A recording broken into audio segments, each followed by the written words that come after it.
Hello，大家好，今天是10月21号，美股盘前行情快报，我是阿哲，我们又再次见面了。财报前夜，特斯拉突然异动上涨，是主力抢跑还是诱多陷阱？HOOD 回调结束信号出现波段再次启动，可以加仓买入吗？美股关键支撑在这里，本周将决定后市方向。我们来到今天的行情图版。首先，我们看到本期视频的行情目录。今天是市场观察纳斯达克指数第243期的视频。那么阿哲呢，依旧通过以下的3个部分讲解本期视频美股的盘前观点。第一部分，我们还是会讲到有关于纳斯达克指数的市场观察，目前的指数方向是上涨还是下跌，我们的多空如何选择。只有明白指数方向，我们在个股的解析当中才更好去把握后续的个股操作的一个方向。那么第一部分讲完指数后，我们再会来到个股解析，阿哲会讲到特斯拉、HOOD 和 APP。那么在第三部分，阿哲会讲到英伟达、博通、AMD， 以及呢有一部分是我们同学在上期视频所留言的个股，分别是 UPST、Coreway、Circle、Coin、SMR、甲骨文、LEU、微软、BTQ、IREN、QUBT、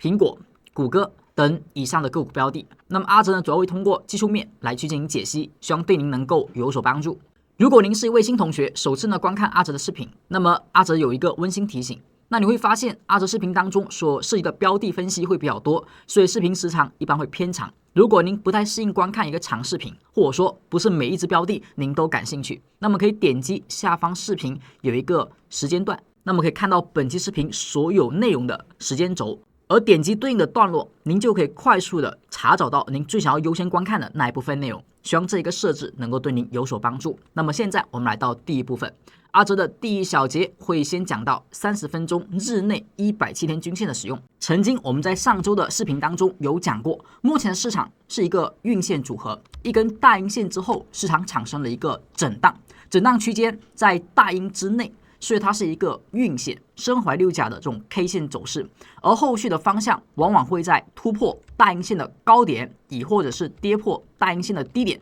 选择上涨或者说下跌。而在此中的震荡，我们一般意味着是无方向，或者说它只是日内的一种行情走势，更多以短线来看待。而在这种波段当中呢，在这种震荡的格局当中，它的压力和支撑在日线上，你可以关注的是阴线的高点和这根阴线的低点。所以价格如果保持震荡，越是靠近这根阴线的低点，那么更多的是提供低买的机会，因为它是个震荡的下沿。而价格往上运行，越靠近大阴线的上沿，在日线上这是一个压力。所以如果股市一直保持的是震荡，那么靠近这个上沿，我们在短线上的收益反而要去小心，要去获利兑现。那我怎么知道这波上行它能不能突破上方的这个压力，亦或者是它还是震荡会往下，会再次回到这个阴线的低点支撑，还是维持震荡呢？而我们可以看一下日内更加及时的一些反应。那么30分钟的107天均线可以给到我们一些参考。这一根均线呢，就是最普通的你把参数把简单平均线调成170，就可以得到这根均线，而后调到30分钟，就可以得到目前图表上的这个走势。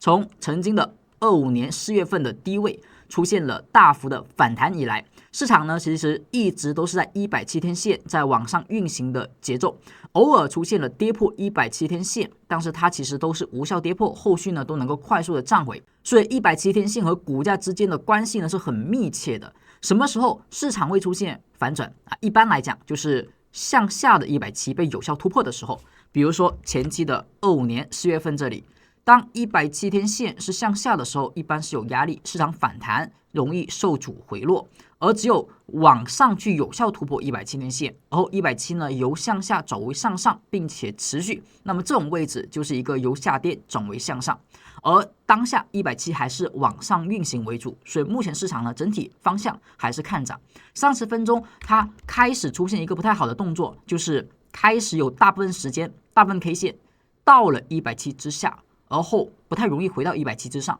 跟之前是有点不一样的。之前呢，在170之下是待了一段时间就快速的回归，而现在有一定困难。在昨天虽然再次又涨上了，但是是否有效，我们稍后会说一个判断的方式，大家可以注意这个使用方法。那关于170为什么那么关注？其实我们之前在日线上也多次用过170，在个股上也曾经把握到一些行情。像阿斯麦、特斯拉、SMCI、APP 等一众个股，我们之前做波段的时候都很关注他们回踩170突破170的行情的动作。像表现比较差的SMCI 的人家也有一个比较不错的反弹，那表现比较好的阿斯麦、特斯拉、APP 后续基本上都出现了创新高的行情。所以170天线不管是小级别还是大级别，阿哲呢都是比较建议大家去关注身处于170均线附近的价格的表现，往往是一些重要的本级别波段的一些高低点。而目前我们所看到的图表这个放大的图表，它就是30分钟最新的170。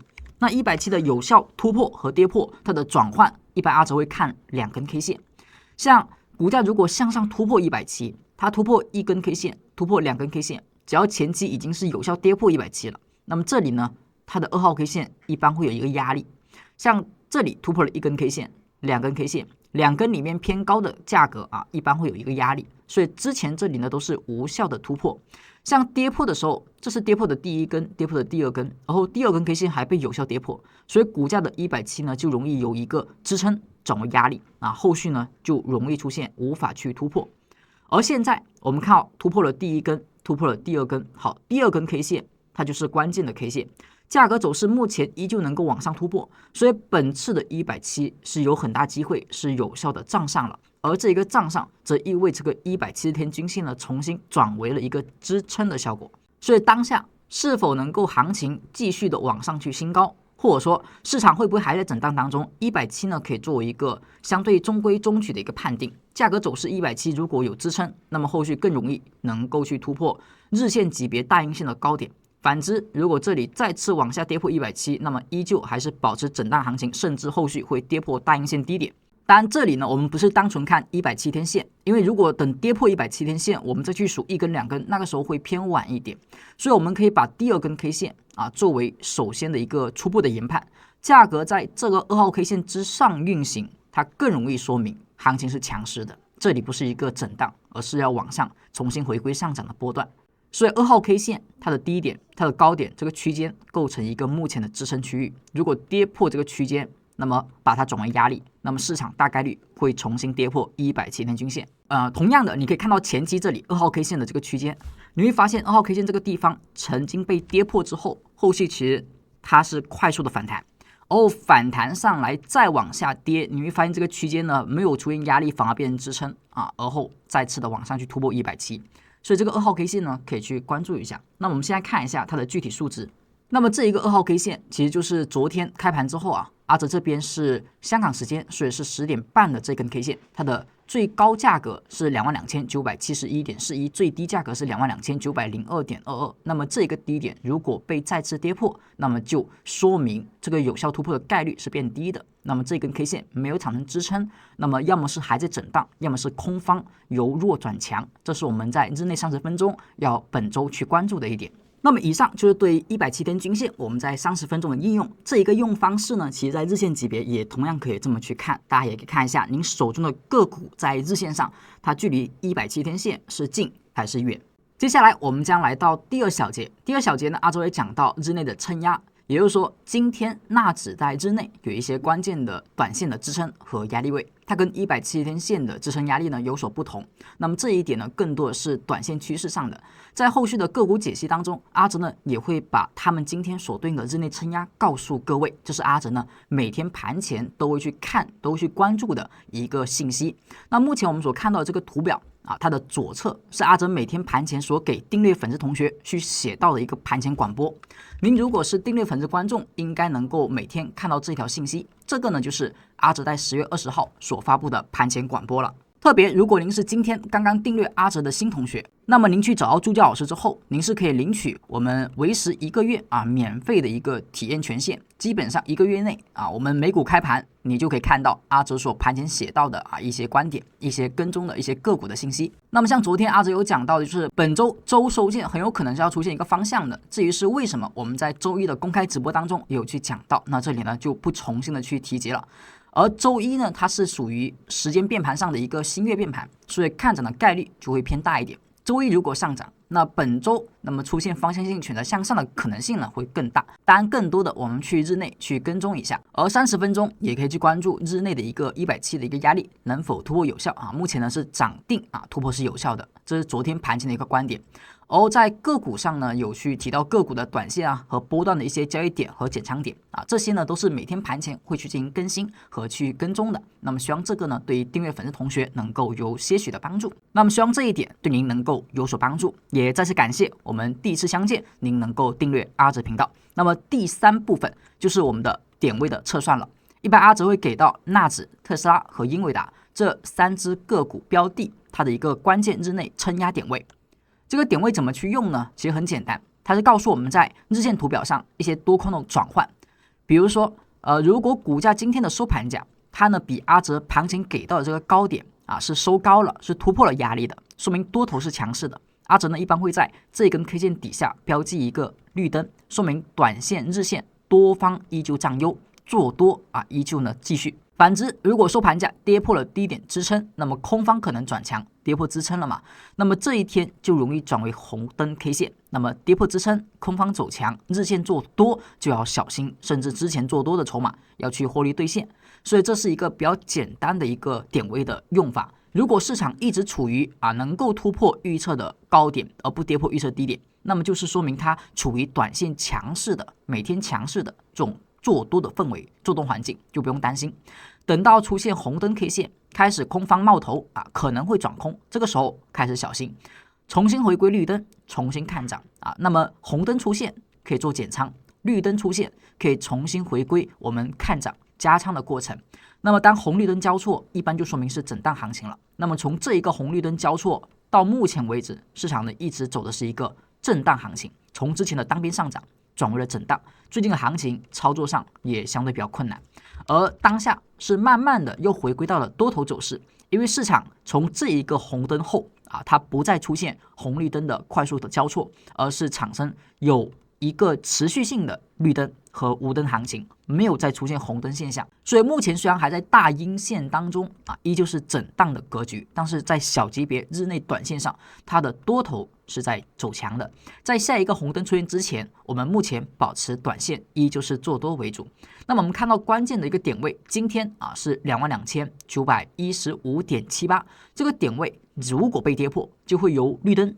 转为红灯，再结合它是一个震荡大阴线的高点附近，那么这里转为红灯就要小心，它可能要回归这个大阴线的下沿去做一个震荡的高抛低吸了。而假如它不跌破这个预测低点而是继续维持在两者之中，或者说突破预测高点23,106.65，那么这里将会出现一个无灯乙或者是绿灯的现象，这两种现象都能够意味着还是看涨。所以在大阴线高位附近是否要去做出减仓行为，你如果更加保守一点，或者说你更想要确认性一点，你可以等待一根红灯 K 线。那么何时会出现红灯，你就关注好阿哲盘前所给到的预测低点何时被跌破，开始继续的短线减仓。那么如果您是一位新同学，刚刚订阅阿哲频道，可能你还不知道如何能够领取到每天盘前的行情广播，那么这里阿哲呢简单做一个介绍或者说提醒。您可以看一下在视频底下的一个评论区，在评论区内有一条置顶评论是阿哲所发布的，那么在这一条评论当中有助教老师的联系方式，是他的 Telegram， 您点击这条链接就可以找到助教。那么找到助教之后，您给他发送一个领取的口令一般呢您发一个盘前这2个字样，他收到后就会告诉您如何能够去每天盘前收到盘前的行情广播信息了。同时这里阿哲提醒您找到助教之后呢，一般可以领取到2重福利。第一重就刚才阿哲所讲到的每天盘前阿哲的一些观点和一些点位的预测，可能对您有一些及时性的，可能具有时效性的帮助。那如果您想要更多的是自己去学习，或者说您有很多时间能够自己去掌握一些真正的技术分析的一些使用方法，那么福利2可能更加适合您在股市当中长期的一个成长。我们会在每周安排不同的一些知识分享，这些都是内部直播，只对于订阅粉丝同学一个限时的开放学习。像我们在本周会讲到是在目前的市场运线之中大阴震荡，多空重构如何能够保卫利润，而在多空震荡之下如何能够去做套利。在10月21号开始，我们的内容就正式的开课了。每节课程都是直播加回放的方式。今天是叫低吸模型，那明天为反转模型，而后高抛模型和万能交易模型。那么这些内容都是对于一些实战的技术分析技巧，在我们具体的美股行情当中如何能够去使用，和在当下行情怎么去分析。所以如果您有时间能够参与我们的课程学习，或者说您希望能够掌握更多的技术分析的技巧，那么都可以跟朱老师报名参与我们每天香港时间早上10点的直播课程。接下来我们就看到第二部分，那么对于第一部分的指数的一个分析，那么相信大家有一些方法，或者说知道一些关键点位来去判断目前市场的一个走势，它不一定能够强势新高走出上升行情，它也有可能依旧处于震荡当中，关键在于接下来某一根 K 线是否出现红灯，亦或者是30分钟170天线它是否能够有所支撑。那么明白这些观察之后，我们来到第二部分。第二部分呢，我们开始讲到个股解析。第一只标的是特斯拉，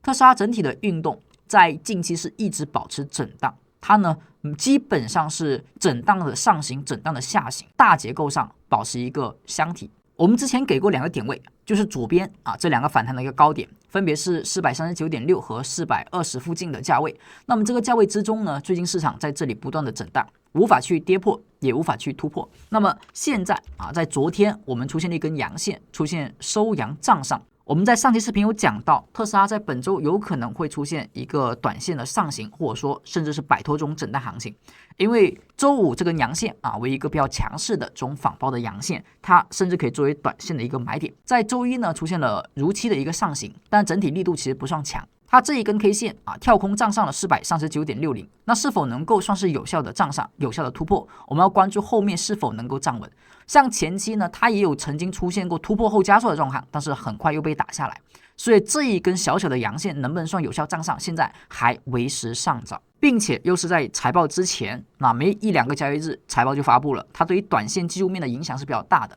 而财报后的涨跌，很多时候我们是难以去准确把握，甚至你可能连50%的机会都不一定会有。所以这种情况下，阿哲不太建议大家在财报前去下过多的筹码。如果在财报前出现明显的上涨，去靠近我们之前所讲过的一个价位462.21这个压力位，并且不能够站上，强势站上，越靠近这个曾经的压力，那么越靠近没有被突破的压力，这个时候反而波段上依旧要小心，依旧要以减仓为主，而不能说我加仓去赌财报之后它会大涨。因为在财报之前，市场已经出现过明显上涨，这里哪怕财报后真的是利好，它的反应可能也是远不如出现利空的反应，所以这里的性价比去赌它上涨的概率，我们觉得不太划算。所以越靠近压力位，越出现滞涨信号，最好还是以减仓作为本次的应对。而我们接下来再看一下它的资金和动能方面，短线怎么去看？目前的短线其实有一个比较好的现象，就是它提前于指数突破了一个运线，所以我们在上周讲过这个地方可以作为一个站回飘带的买点，然后买入之后呢，目前可以做加仓，可以作为持股，但是后续越往上靠，越靠近财报发布前，我们越应该以止盈短线、止盈波段、减仓作为一个整体的策略。从技术面来去单纯的分析去出发，目前突破运线上沿，它是看涨，而你要小心的就是我们这种买点看涨之后，你要把运线的上沿作为防守位，因为突破运线上沿之后的方向选择，一般来讲它应该快速脱离运线，如果在这里是震荡，或者说快速又回到运线，这里将是一个假突破，那假突破就说明它要么是重新回归震荡，要么就是它是一个假突破后要选择向下，它是一个诱多行为。所以我们一般突破运线之后呢，把前方被突破的压力要设一个防守位，重新跌回来，则依旧要成为减仓的一种手段，或者说一种信号。目前的价格是在绿灯的区间之内，所以绿灯呢就依旧保持向上的看。我们目前看到它的预测值，低点支撑444.02，高点的压力453.21，关注这2个数值。如果跌破444.02，那就是红灯，并且会跌破这个运线上沿。那这个时候依旧还是整体不要乱动，短线减仓，不要重新的盲目压多。赌财报这个事情，阿哲一般是不太建议的。那我们接下来我们再看到下只股票是 HOD， 当前所看的是 HOD 的30分钟图表，阿哲呢依旧从30分钟170天线来去出发。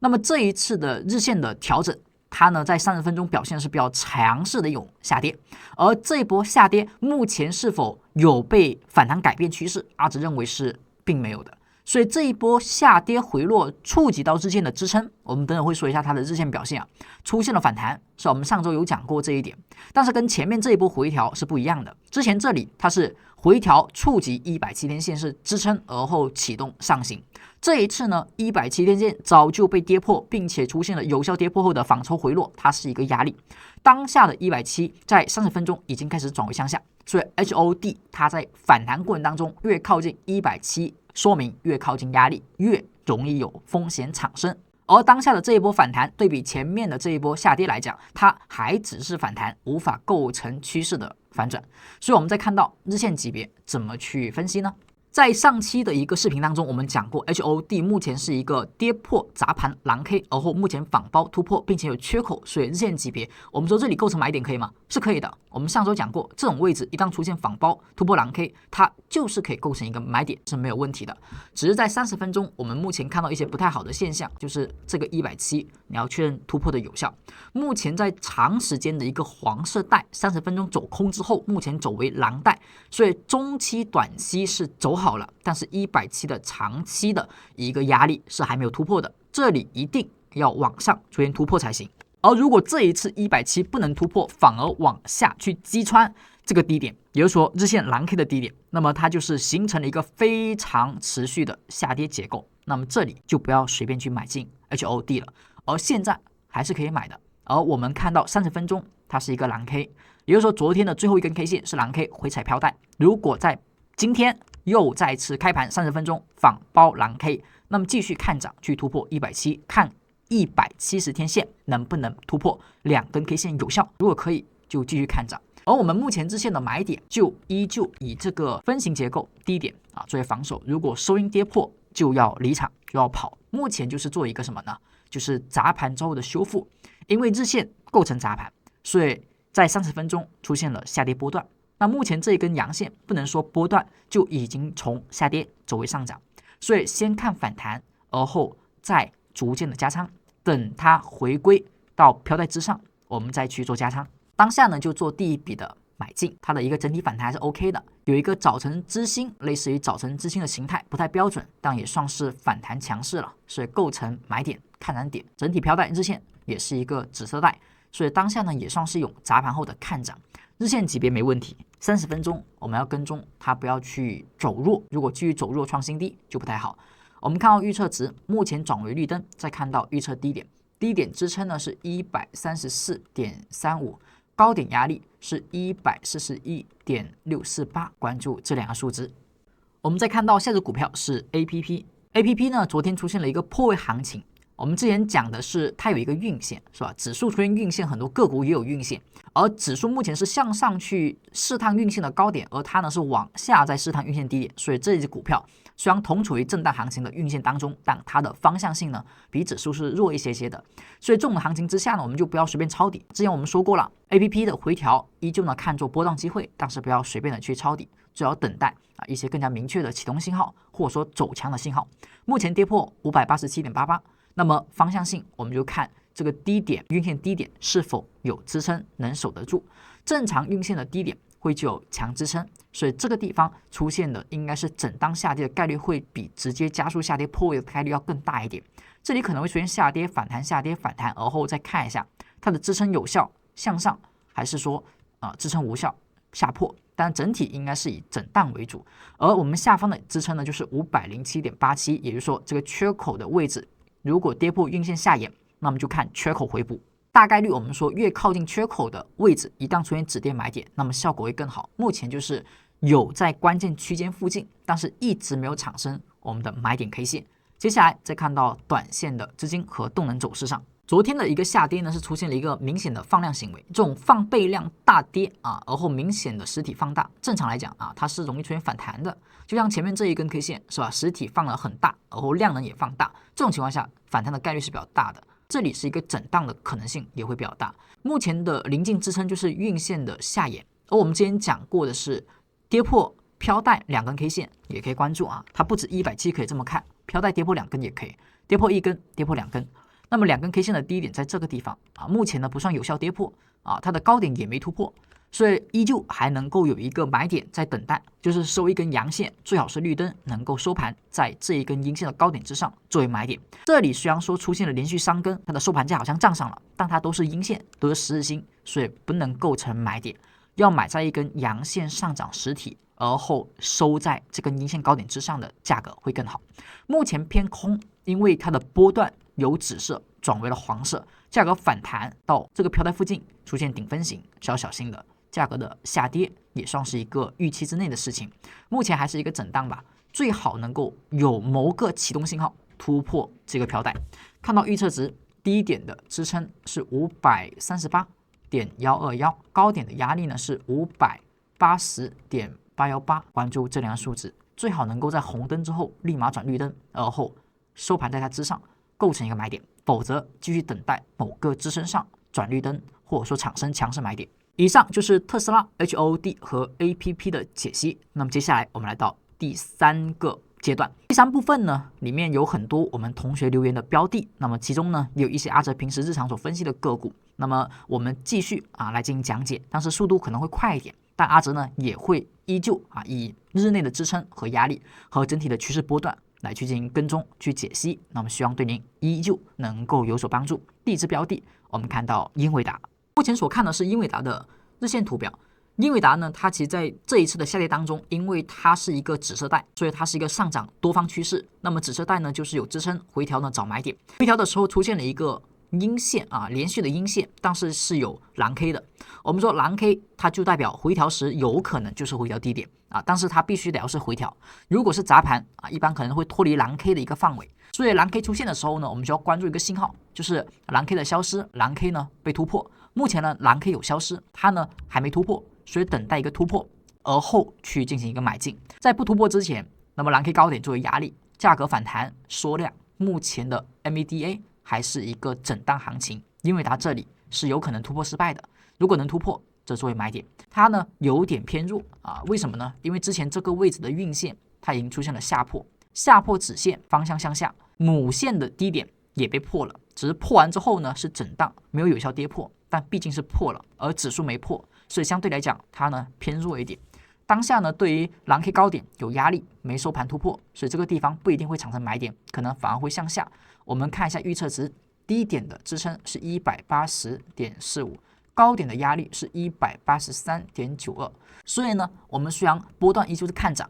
但是看涨时回调如果没买点，那也不要随便买进，如果有买点，我们再去继续的去看涨买进。这只个股我们再看到博通，博通最近是一直是阴线但是很多时候都是假阴线价格上涨收阴。昨天出现了一根高开低走的 K 线，在上周五呢是一根长下影线，长下影线刺探了一下紫色飘带的支撑，就说明它是有效的。而目前是一个底分型，但都是阴线，不太好看整体资金是有的，但是比较弱不坚定。目前来讲突破了光头阴之后目前还算是有效的，连续很多天的收盘都在光头阴的高点之上。当下呢是红灯之后没转绿灯，如果在长下影之后能够出现一个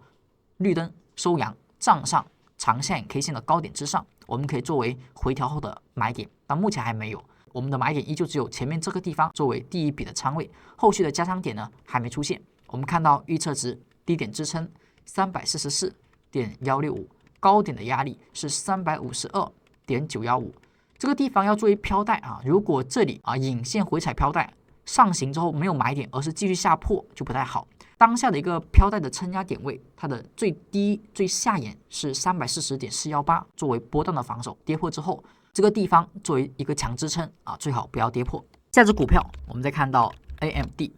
呢就还是一个强势的趋势波段，但是整体的买点它不是很好，就是你要买呢你只能追着买了。价格走势目前就是涨一根强阳而后回调的节奏，当下呢也是一根阳线之后回调，而后再出现启动但它是否会再加速呢？可能性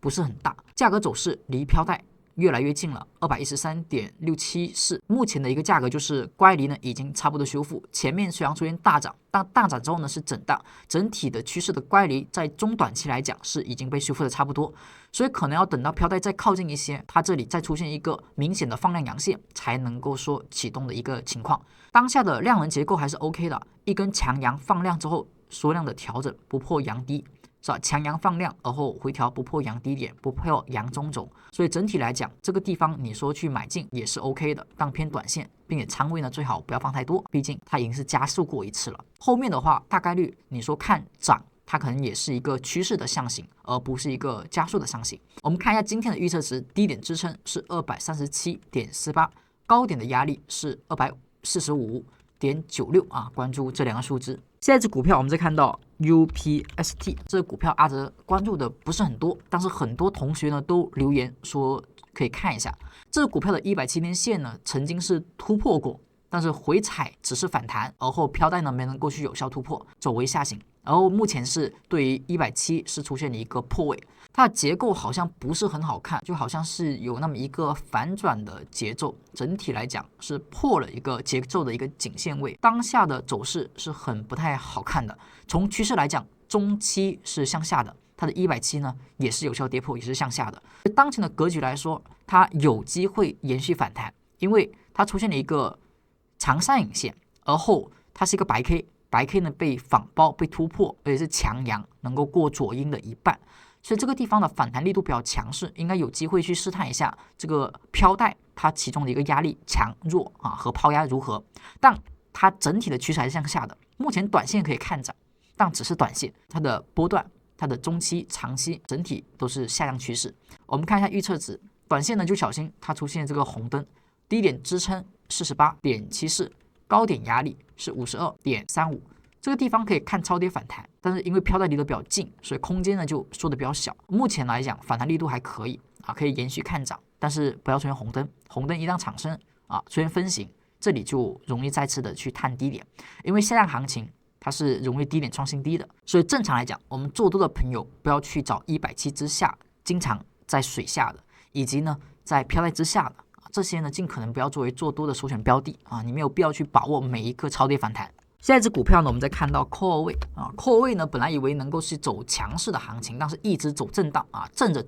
开始走弱了。目前的价格走势在连续的长上影线，在这个区间啊，它试探了左边这个黄 K 曾经的高点，在这里用多根长上影线，说明这个抛压是很强劲的，并且当下短期可能还不能够完全的消化掉，所以资金呢有点跑路的现象，出现了破位趋势飘带。我们说破位的趋势飘带呢，可以等2根 K 线，但是因为它有一个长线影线，然后被吃掉，这个在上行趋势当中是比较不好的，所以这可以构成一个减仓信号。等下一根收盘在飘带之下的 K 线，我们再去等它是否会出现反包，会不会出现变盘低点。但是在这种动作产生的时候啊，跌破飘带，并且是实体阴线，我们就要小心，这个地方以减仓为主。好的是下方是一个缩量的，所以这个地方大概率啊应该还是砸盘为主。我们看一下预测点位，低点支撑121.087，高点的压力是132.682啊，关注这两个数字。我们再看到下只股票啊是 Circle， 目前的 Circle 反而啊好像还不错，市场出现了上涨回调，蓝 K 反包突破，那么这是前期我们所讲过的一个买点，股价再次上涨回调，破了飘带，而后又是蓝 K 又是反包，所以这个地方可以构成一个看涨点。当作为买点的话呢，它比我们之前所讲过的这个 HOD 等个股啊会弱一点点，因为这个长上影线它没有过这个实体阴线的一半啊，所以整体来讲感觉有价格的3天反转，但是力度呢会比刚才一些个股会弱一点。这个是蓝 K 有支撑，左边也是蓝 K 有支撑，所以同样一个价位，那么这里呢它出现反弹很正常，但反弹之后要看守不守得住了。2个蓝 K 共振的地方作为强支撑，这个支撑点呢有可能是本次回调低位的某一个关键支撑位，所以这个地方不跌破的情况下，寻找一根实体阳线做买进啊，阿哲觉得是 OK 的。但昨天的长上影线做买点呢就不是很好，哪怕买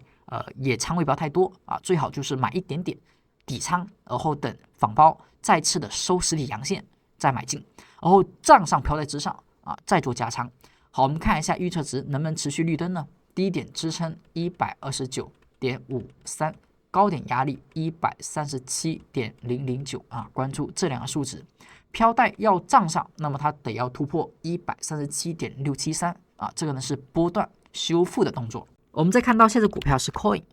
那么相对来讲 Coin 的一个修复力度就会强很多，因为它虽然是长上影线，但是它直接把左边啊我们说底分型的左一 K 线的高点直接吃掉，所以它是一个强势的底分型。在昨天公开直播当中，我们讲过这一根低开高走的阳线呢是一个买点，那么这一天呢突破2K 高点也算是一个买点，只是长上影线不太好看，你也可以等一根实体阳线再做买进也 OK。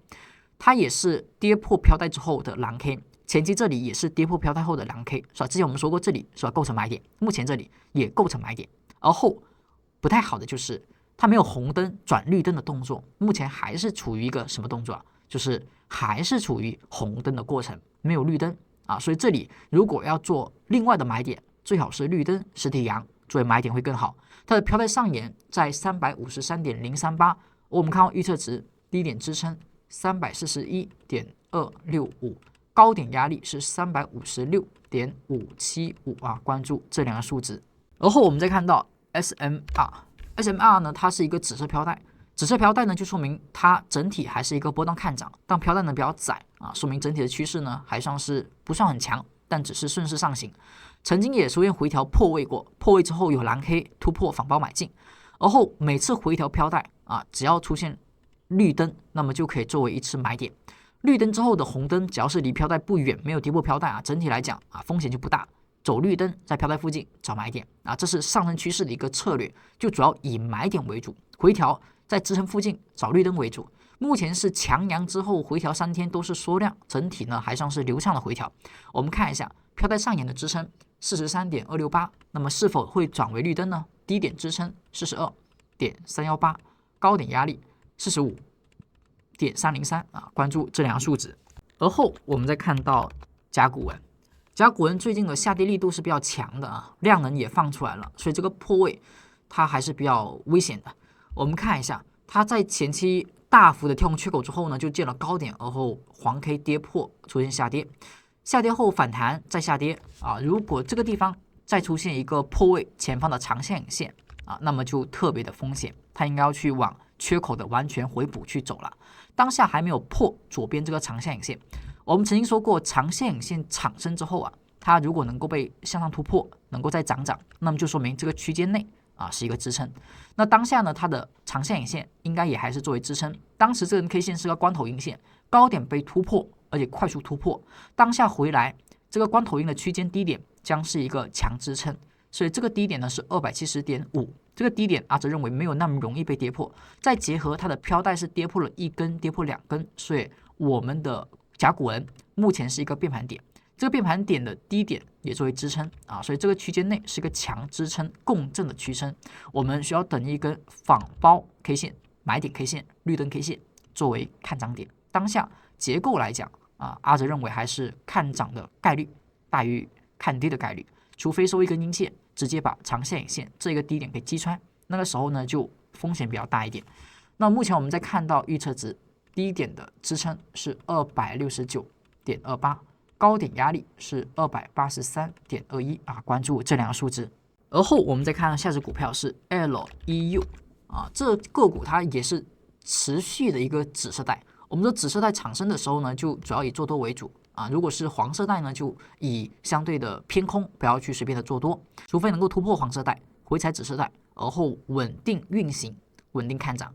那么当下呢是回踩到飘带附近，而后产生了绿灯 K 线，所以正常来讲它是买点，但是它这根 K 线不太正常啊，它呢是一个运线，而后它是个10日线，并且是阴线。那么这个地方只能说没有方向，虽然有绿灯，但最好等一根突破的阳线啊，我们再去买进。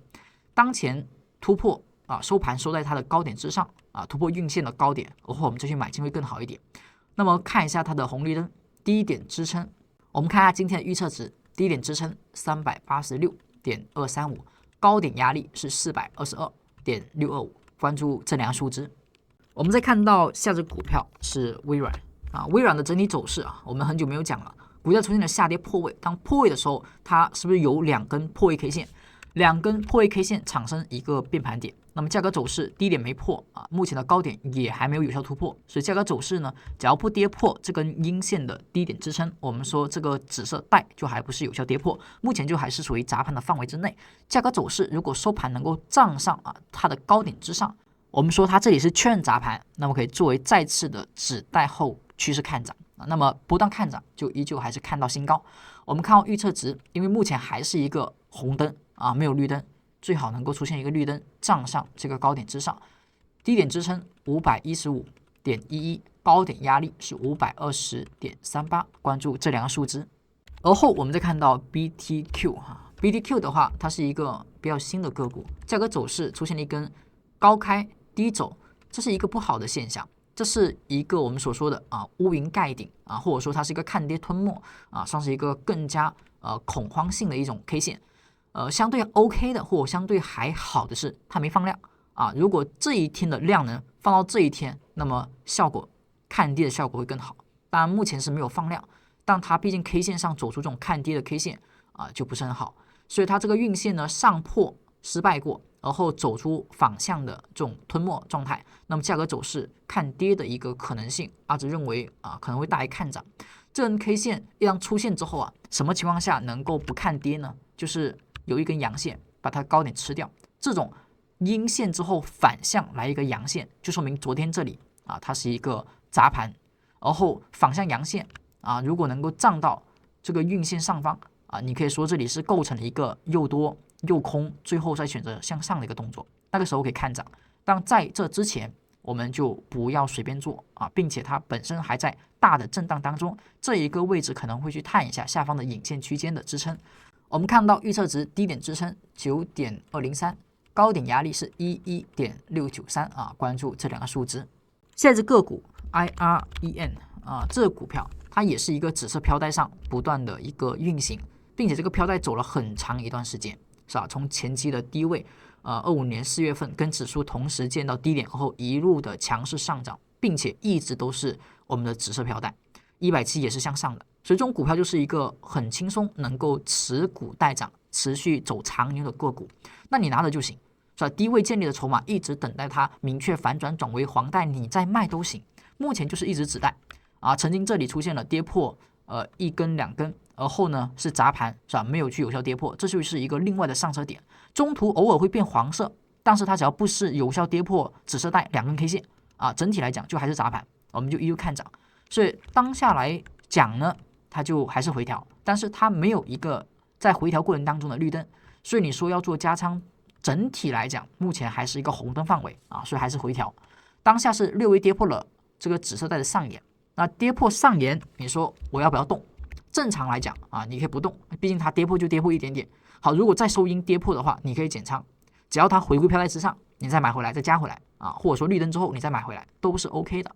目前来讲就依旧趋势看涨。这种趋势形成很长时间之后，你就没有必要说哪里会见高点因为你可能以为它会见高点，但人家只是一个砸盘而已。所以我们目前来就看一下什么时候会转为绿灯。低点的支撑是55.19，高点压力是61.46关注这两个数值。现在是股票，我们再看到 QUBT 这个股票呢是出现了一个砸盘破位2根 K 线，而后昨天再次的下跌，把前面2根给破掉了。所以这个地方属于超出了略微超出了砸盘的范畴。像前面这种回调之后有蓝 K 反包那么这种短线或者说这种新高行情还是比较容易把握的。我们说股价的上涨如果是紫色带，是吧？回调买点一般就是看新高，新高之后看力度新高之后力度不够，那么整体来讲就回落。回落过程当中是不是回调到紫色带又绿灯又看涨，看能不能新高这里不能新高，有新低，所以整体趋势呢有点变化，这里要小心。而后略微超过了一个砸盘区间，目前跌破了3根 K 线，还继续下跌，有出现蓝 K 就说明还有超跌反弹机会。这个反弹得要站上飘带才有可能扭转，它可能是砸盘这里呢2根 K 线只能说界定，2根如果都不跌破，它肯定是砸盘。那跌破之后呢，我们看一下超跌反弹力度，去判定是否还能定义为砸盘。目前就还不行虽然整体还在缩量目前要等一个明确信号，反包蓝 K 再看涨目前还是红灯等绿灯，再等超跌反弹。这个紫色带的一个压力是20.41作为一个紫色带要修复的一个空间。看预测值低点支撑16.38，高点压力是18.08关注这两个数值。下只股票呢，我们再看到苹果的走势，它是不是出现了一个运线的上坡？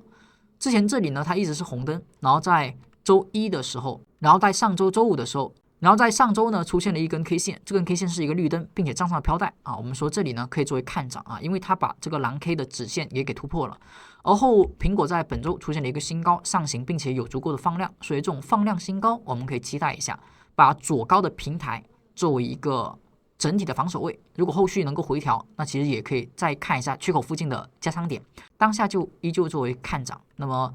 会不会回调不一定哦。如果它回调的话，找缺口附近的买点是 OK 的。我们看到预测值低点支撑258.935，高点的压力是267.68，关注这两个数值。我们再看到下只股票是谷歌，谷歌的运行呢也在前高，而后目前是突破新高，突破之后出现了黄 K， 黄 K 我们说过它是波段的超买信号，那波段超买就要把黄 K 的低点作为防守位，所以昨天低点是254.6作为防守，如果跌破先看回踩飘带，再看趋势反转。飘带的低点目前在246.904，一般出现黄 K 之后，你就不要随便的去加仓了，黄 K 有风险，就不要在这里再次买进。前面是一个红灯转绿灯作为看涨，然后突破了飘带，飘带呢没有压力，那么说明还没有转为一个空方。整体看风险，不要随便买。低点支撑目前是255.81，高点压力是259.09。当然，目前这个风险在不跌破飘带之前呢，整体波动还是看涨的，只是短线这里不要随便加仓。以上就是10月21号美股盘前行情快报，希望对您能够有所帮助。更多精彩内容，我们下期再见，拜拜。